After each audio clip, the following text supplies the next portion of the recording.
예, 한층 약해진 쏠릭 한반도를 이 시각 현재 빠르게 관통하고 있습니다. 네, 오늘 오후쯤에는 태풍의 영향권에서 벗어날 것으로 전망되는데요. 관련 내용 반기성 K웨더센터장 유다현 YTN 기상캐스터와 함께 얘기 나눠보겠습니다. 네, 안녕하십니까? 네, 안녕하세요.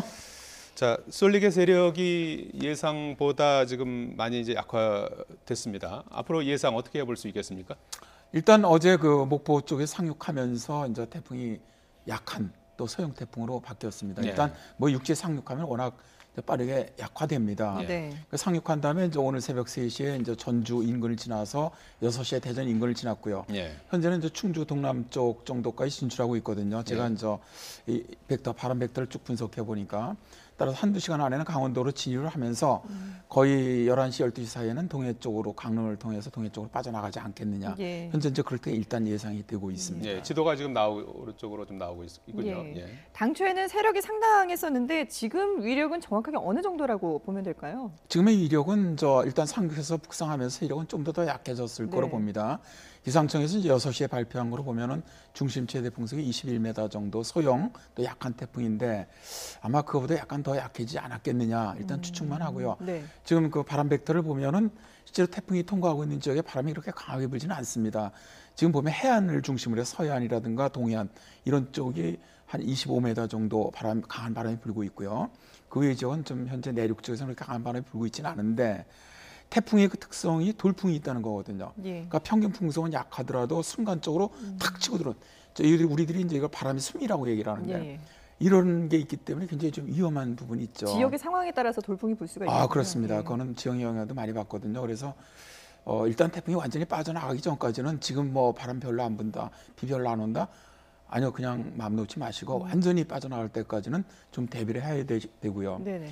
중요한 거는 지금 앞으로 동해안 쪽이 굉장히 좀 피해가 좀 많을 거로 봅니다. 저는 물론 이제 이번 태풍으로 제주나 전남 남해안 피해가 컸는데 네. 이게 이제 동해안으로 빠져나가면서 이제 문제는 저쪽 일본에서 올라온 시마론이 이미 독도까지 나왔단 말입니다.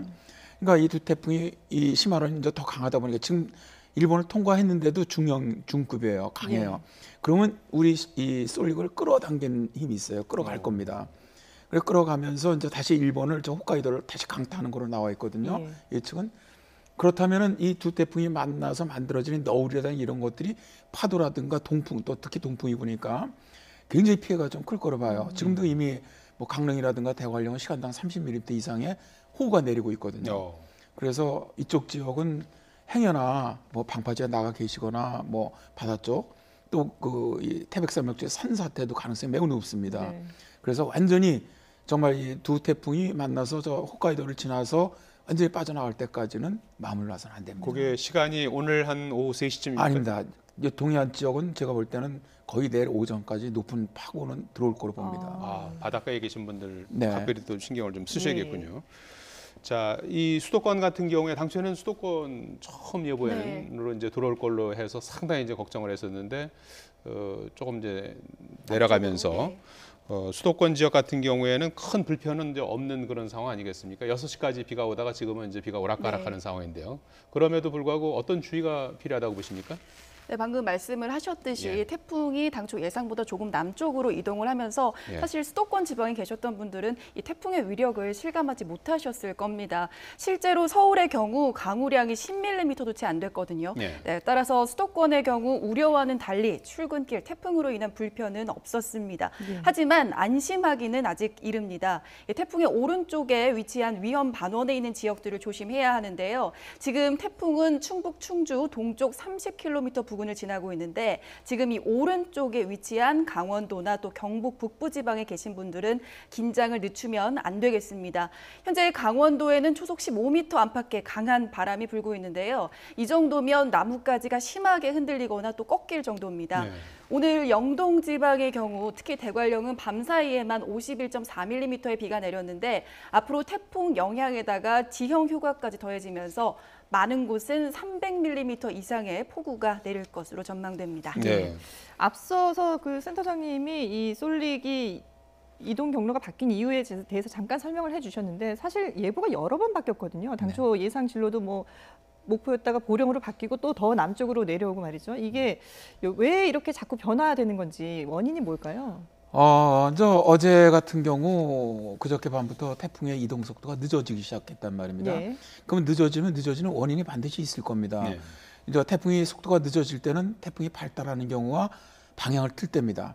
그러니까 이제 그래서 그런데 태풍이 보니까 저희들이 왜 이런가를 갖고 이제 상하차 분석을 해보니까 태풍이 원래 이 도노우탕 태풍은 굉장히 강한 태풍이었어요. 정말로. 네. 이번에 바람이라든가 비의 기록을 깰 정도로. 근데 이게 제주도를 지나오면서부터는 좀 와해되더라는 거예요. 그러니까 이제 이건 전문적인 거라 제가 이제 설명을 안 드리겠습니다만 네. 이게 약화되는데 일단 속도도 늦어진다면 그러니까 강화되는 게 아니라는 거죠. 일단 하나는 빼고 그러면 방향을 바꾸는 것밖에 이제 없다. 그럼 동쪽으로 방향을 틀 거다. 그럼 이게 어디로 틀 거냐 하는 거죠. 그러니까 애초에 처음에 이 강한 세력이 그대로 태안반도 북쪽으로 해서 네네네. 수도권으로 들어오면 제가 이건 엄청난 재난이다. 그렇게 말씀을 드렸는데 제가 오늘 아침에 그랬습니다. 참 이건 하늘이 도왔다 우리나라를. 저는 그렇게 생각합니다. 태풍 저도 40년 동안 예보해 봤지만 네. 상당히 이례적인 지금 진로를 그리고 있거든요. 그러니까 저는 기상청에 근무는 안 해봤는데 이번엔 기상청이 예측하기 굉장히 어려웠겠다는 생각이 들어요. 왜냐하면은 자 이제 기상청에서 애초에 태안반도에서 서울로 들어간다고 예측을 했는데 네. 아마 그쪽 실무 담당 예보하는 사람들은 이제 꺾이는구나. 그래서 예를 들어 전라남도 쪽으로 꺾여서 동해로 빠져나갈 거로 판단이 되더라도 바로 저 서울로 간다는 거를 전라도로 내릴 수는 없다는 거죠. 예측하는 방법상. 그러다 보니까 어제는 3시간마다 계속 바꿨지 않습니까? 예.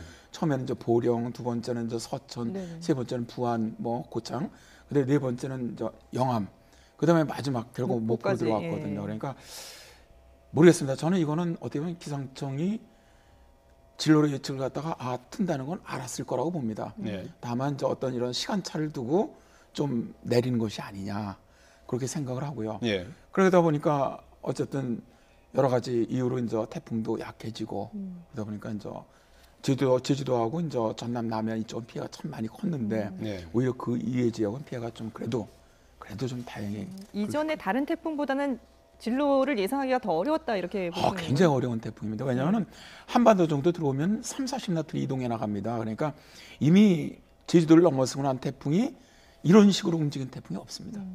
다 그냥 쭉 빠지니까 예측하기 쉽거든요. 이미 네. 거기까지 올라오면. 근데 이번 경우는 오다가 거의 멈추는 스타일이었거든요. 그걸 거의 하루 정도. 예. 그러니까 예측하기가 정말 어려운 태풍이라고. 예측하더라도 다음부터는 이렇게 지명을 이렇게 구체적으로 특정하는 거는 조금은 좀 바꿔야 되지 않나 싶어요. 그 지역에 사는 사람들은 그냥 깜짝깜짝 놀라지 않습니까? 어디 도시가 여러 번 바뀌면서 상당히 네, 어떻게 그럴 보면 수 있습니다. 많이 네. 이제 놀라워하시고 그러셨는데 이번에 쏠릭의 진로가 바뀐 것이 지금 일본 쪽에 이제 시마론이라는 태풍이 있었지 않습니까? 네. 그래서 두 개의 태풍이 영향을 미치는 이제 이번에 뭐 후지와라라는 네. 그런 표현이 등장했는데 이쪽 그 시마론 태풍이 끌어당긴 그런 결과라고 봐야 되는 겁니까? 완전 끌어당겼다기보다는 이제 올라오면서 후지와라 효과는 이제 밀어내는 효과거든요. 그러니까 예. 당초 예상보다 약간 더 서쪽으로 나간 것이고요. 예. 원래는 이게 처음에 우리가 예상을 할 때 통영쪽으로 상륙하는 걸로 예상을 했다가 고흥반도로 갔다가 결국 서해안으로 나갔거든요. 예. 이때는 그 25 태풍이 올라오게 되면 북태평양 고기압을 갖다 약간 밀어냅니다. 우리나라 쪽으로. 이게 어차피 이제 공기의 흐름은 다 서로 상호간에 영향을 주거든요. 그러다 보니까 이제 우리 쏠릭이 좀 더 서쪽으로 나온 거고요. 그런 영향을 줬고요. 그 다음에 일단 거리가 좀 멀어지다 보니까 이제 어떻게 보면 후지와라 효과보다는 후지와라 효과는 1000km 이내입니다. 그러니까 이제 직접적인 영향을 주지 않고 올라왔는데 네. 아무래도 이제 그게 진로에 영향을 줬다고 보고요. 다음에 제가 이제 어젯밤에 가서 왜 이렇게 정말 태풍의 세력이 처음엔 상당히 견고한 태풍으로 봤는데 왜 이렇게 생각보다 빨리 약화됐을까? 예. 더더군다나 해상에 머무르는데 머무를 경우는 되게 발달하는 경우거든요. 그래서 쭉 보니까 이제 저희 기상은 이제 상층, 하층 이런 흐름을 다 보는데 물론 이거는 나중에 기상청에서 다 분석할 겁니다. 네. 하는데 약간 하여튼 그런 어떤 엇박자가 있더라는 거죠. 그 태풍 자체. 그러면서 이제 무너지면서 약화되기 시작한 거예요. 어제부터. 그랬던 이제 그런 원인이 좀 있다고 봐야 네. 되겠죠. 태풍의 세력이 뭐 당초 예상보다는 많이 약해지긴 했습니다만은 그래도 피해가 여전히 있지 않습니까? 네, 맞습니다. 수도권에 계셨던 분들은 뭐 태풍이 왔나 싶을 정도지만 네네. 사실 제주도나 전남 해안 지방에는 태풍으로 인한 피해가 잇따랐는데요. 서귀포시 위미항에서는 방파제 보강시설물 90여 톤이 유실이 됐었고 또 제주 별도봉 정수장 도수관이 파손돼서 물이 샜습니다. 또 제주 한경, 조천, 구좌 지역에서는 13,400여 가구가 정전이 됐고요. 또 전남 해남과 진도에서도 전기가 끊겨서 1,000여 가구가 불편을 겪었습니다. 인명 피해도 있었는데요. 수요일인 그제 제주 서귀포시 소정방 폭포 근처에서 2명이 파도에 휩쓸려서 1명이 실종이 됐고 또 1명이 다쳤습니다. 네. 지금 뭐 태풍이 지나가는 상황이어서 아마 피해 집계조차 아직 되지 않은 그런 그렇죠. 상황일 겁니다. 뭐 예. 나가보지도 못하고 그런 분들도 네. 많으실 텐데 네. 피해 상황 집계라든지 복구 이런 것들도 앞으로도 좀 잘 차질 없이 진행이 되길 바라겠고요. 그다음에 이 항공기가 지금 무더기 결항 사태를 빚었는데 오늘 오전에 일부 제주 같은 경우에는 정상화돼 가고 있는 것 같아요. 네, 그렇습니다. 태풍이 중부 내륙을 관통하면서 일단 오전까지는 좀 상황을 지켜봐야 할 것 같은데요. 지금 김포와 인천공항의 일부 항공편이 결항이 됐습니다. 대한항공의 경우 오늘 아침 6시 45분 제주를 출발해서 김포로 가는 항공편을 시작으로 오후 3시 김포에서 김해로 가는 항공편까지 국내선 24편을 운항을 취소했습니다. 아시아나항공도 아침 시간 제주에서 김포로 이동하는 항공편 2편을 취소하고 이후 시간대는 한번 날씨 상황을 좀 지켜볼 예정입니다. 따라서 앞으로 기상 상황에 따라서 출도착이 뭐 지연이 될 수도 있고 결항이 될 수도 있으니까 꼭 확인을 해보셔야 될 것 같고요. 오전 시간대에 전국 공항이 태풍의 영향권에 있는 만큼 이렇게 항공편 운항을 취소를 한 겁니다. 반면 해외로 떠나는 항공편은 상대적으로 이 태풍의 영향을 덜 받을 것으로 보입니다. 예. 자, 어느 태풍보다도 예측하기가 힘들었다고 하는 솔릭. 지금 이제 우리나라 충청도 지역을 지나면서 정오쯤에는 이제 강원도 쪽으로 빠져나갈 것으로 보이는데 그때까지 변수가 없을까요? 뭐 세력이 다시 강해진다거나 아니면 진로를 또 바꾼다거나 이럴 가능성은 없습니까? 일단 육상에 올라온 태풍 같은 경우는 강해지지는 않습니다. 네. 네. 에너지를 공급받지 못하기 때문에 지속적으로 약간씩 약해지는데 또 이 지명과의 마찰 때문에 아까도 말씀드렸지만 그 20호 태풍 시마론이 이제 독도 쪽으로 빠져나왔단 말입니다. 네. 이제 인전은 밀어내는 것이 아니라 끌고 가는 형태가 됩니다. 인전은. 네. 그리고 이렇게 일단 태풍이 속도가 늦을 때는 변수가 있습니다. 다시 어디로 갈지 모르는데 지금 이미 30km 넘었지 않습니까? 네. 이렇게 가속이 돼 버리면은 관성의 법칙에 의해서 바꾸지도 않습니다. 이제는 진로가. 예. 그러니까 그대로 해서 이제 지금 예상대로 해서 이제 강릉 쪽으로 빠져나갈 거고요. 빠져나가면서도 이제 그 앞에 20호 태풍이 끌어당기는 역할을 해주기 때문에 이제 급격히 빠져나갈 것을 일단 봅니다. 예. 다만 이동 속도는 빠르더라도 아까 말씀드린 것처럼 두 개의 태풍이 만나서 거기서 만들어지는 높은 바람이라든가 파도 이게 이제 영향을 좀 오랫동안 줄 거로 봅니다. 네. 이번에 진행 경로가 상당히 이제 오락가락한 그 부분이 있는데요. 기상 예보를 이제 일본 기상청이나 미국 기상청, 우리 기상청이 같이 하지 않습니까? 이번에는 어디가 비교적 좀 잘 맞춘 것 같습니까? 이번에는 종합적으로 보면 처음 예보, 두 번째 예보, 세 번째 예보 좀 차이가 납니다. 예. 그래서 이제 초기에는 한국 기상청이 가장 잘 맞았다고 저는 보고요. 예. 그러나 이제 어제서부터는 이제 일본 쪽이 좀 빨리 목포 쪽으로 들어오는 걸로 예측을 했죠. 예. 그리고 이제 미국이 이제 제가 보면 미국보다는 이번에도 그래도 더 정확했던 거로 보는데 아까도 말씀드렸지만 저는 제가 기상청 쪽에서 저는 어제 정도에는 아마 예. 남쪽에서 동쪽으로 방향을 바꿀 거로 판단했을 것 같아요. 제가 예. 보면은 그럼에도 불구하고 이거는 모릅니다. 예. 그러나 서울로 간다 그랬다가 갑자기 목포로 이거는 예측하는 사람들이 굉장히 좀 싫어하는 거거든요. 저희들도 그러다 보니까 할 수 없이 이제 매 3시간마다 그냥 차례로 남쪽으로 내려가는 것이 아니냐.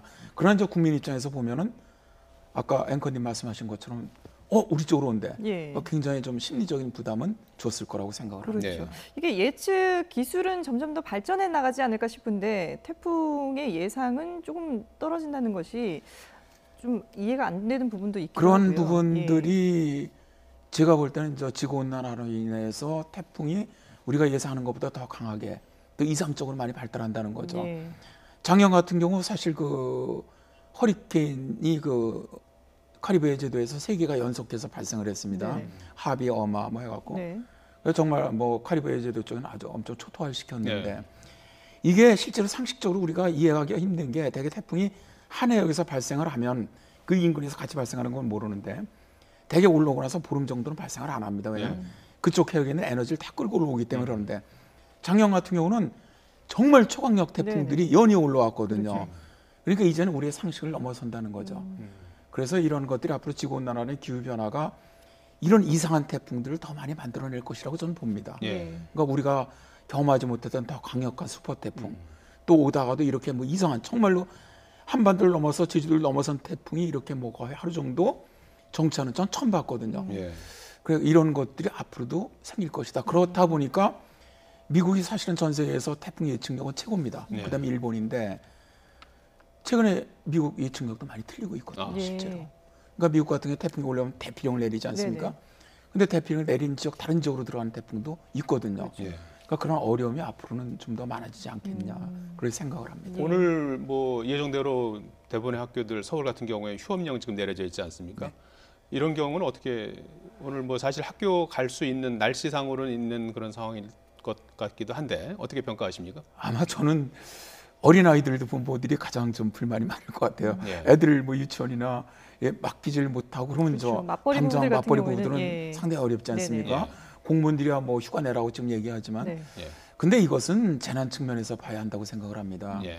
아까도 말씀드렸지만 그 미국 같은 경우나 이런 다른 나라들은 태풍의 영향을 받을 것으로 예상되면 상당히 광범위한 지역에 주민 대피령을 내립니다. 그럼 몇백만 명씩 다 이동을 하거든요. 근데 실제로 미국도 정확한 태풍 예보를 못 합니다. 그쪽으로 안 가고 다른 쪽으로 가는 경우가 있어요. 태풍의 세기도 예상보다 훨씬 약할 경우도 있고. 그럼에도 불구하고 미국에서는 언론이나 이 주민들이 욕을 안 합니다. 기상 예보에서. 왜냐하면 최악의 경우에 많이 닥치면 엄청난 피해를 입지 않습니까? 근데 이제 결과가 지금 서울에 보니까 비도 안 오고 야 뭐 바람도 안 부는데 말이야 이거 뭐 기상청 예보 잘못 나갖고 우리 완전 이건 아니라고 봅니다. 이것은 재난 측면에서 이해를 해주셔야 한다고 저는 생각을 합니다.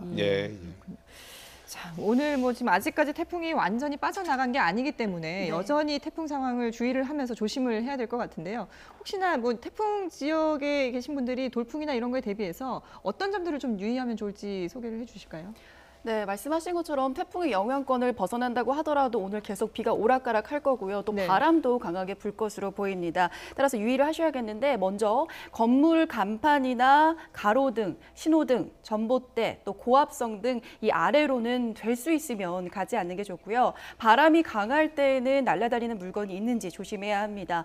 또 운전할 때에는 침수 상습 지역을 통과하지 않고 물이 찬 곳은 서서히 통과를 해야 합니다. 만약에 차량이 물에 잠겼으면 절대 시동을 걸면 안 되고요. 전봇대가 넘어져 있거나 전선이 끊어져 있으면 즉시 1, 2, 3번으로 신고를 하시고 가스나 상하수관 등이 파손됐으면 119로 신고를 하시면 됩니다. 자, 이번처럼 이렇게 쌍태풍 같은 경우에는 드문 예죠. 네, 자주 나타나지 맞추기가 않습니다. 어려운 부분도 있는 거고요. 9월 중으로 또 다른 태풍이 발생할 가능성이 있다고요? 일단 올해 지금 태풍이 평년보다 많이 발생하고 있습니다. 8월까지 평균 한 15개 정도인데 지금 20개째 발생을 하고 있는데 이 얘기는 무슨 얘기냐면 태풍이 발생할 수 있는 해역에서 태풍이 발생할 수 있는 조건이 상당히 좋다는 얘기입니다. 현재는. 그래서 이제 앞으로도 태풍이 발생한다면 이제 어디로 가느냐의 문제인데 일단 지금 북태평양 고기압이 약간 수축을 하면서 올여름에 태풍이 우리나라 하나도 못 들어왔던 것이 아주 강력한 북태평양 고기에 우리나라 상공이 자리를 잡았었는데 이게 이제 지금 동쪽으로 수축을 해나갔단 말입니다. 그러다 보니까 영남 끝자락에 그 가장자리가 딱 걸치다 보니까 이제 우리나라 쪽으로 태풍의 길이 열려버린 거죠. 이제 태풍이 올라온다는 겁니다. 근데 지금 예상으로 보면 북태평양 고기압 세력이 더 수축하지는 않을 거로 보여요. 원래 요맘때는 태풍이 하나 지나고 나면은 한기가 내려오거든요. 차가운 바람이 불어줘야 되는데 이번엔 안 그럴 겁니다. 이번에 북태평양 고기 그대로 버텨주기 때문에 당장 내일이나 모레부터는 서울이 다시 33도 정도 올라갈 겁니다. 그럼 만약 이런 상태가 계속된다, 이런 기압계가 유지된다면 태풍이 만들어진다 어디로 가겠습니까? 올 때가. 결국 우리나라로 올라올 수밖에 없다고 보거든요. 그래서 우리나라 태풍이 또 최근에 들어서 9월 태풍이 가장 피해를 많이 줬습니다. 또 많고.